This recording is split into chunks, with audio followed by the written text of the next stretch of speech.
My name is Miggs Burrows. And I'm Mark UNHQ. This exhibit, the photographic part, is members of my community, and I wanted to sort of pay tribute to the community and have them send a message together. And the message is a poem by Emily Dickinson, and they are using sign language to express the poem one word at a time. So each person, so it's an ensemble poetry reading, a silent poetry reading, to get the message about compassion to the public, to the world. And the other part of this is a sculpture that we use the same poem as a mantra that's in Braille on the sculpture, like a prayer wheel that I had seen in Bhutan often. So these are to allow those that are sighted and those that are not sighted to experience the poem.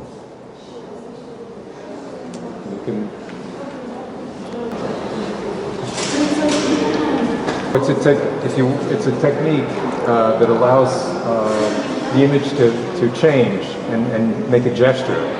So if you move your camera this way, you'll see this woman is signing in sign language. She's saying, "I shall." So if you move, her hand starts here and it goes here. So when the viewer walks by, this woman is speaking in sign language one word from the poem.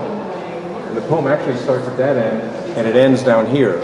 So left to right, word at a time is the whole poem. And it's like watching somebody use sign language to communicate the poem. So this poem by Emily Dickinson starts with, "If I could keep one heart from breaking." And that's what's the interesting part that connects it to the signs of compassion, which is also the name of the poem. Want to add something to that? No, it's just a perfect, there's never not a time for compassion, but it's particularly relevant now these days and the past year or two with what's been going on in Ukraine and Israel. So it's just all the more relevant as kind of an appeal for compassion and healing. The world needs more compassion, so we are trying to bring it to the world by presenting here at the United Nations. Yeah, and this is the world stage, so here we are.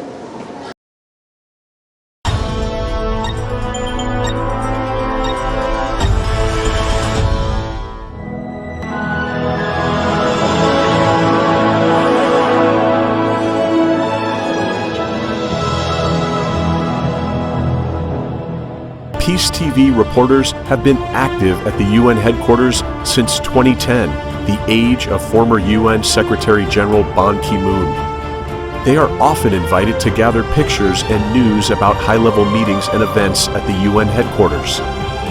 We usually report live on the scene the events of dozens of countries, including the US, France, the UK, Israel, Germany, Russia, Egypt, Kuwait, Bulgaria, Ukraine, and Morocco, and the EU at the UN headquarters and their residences in New York.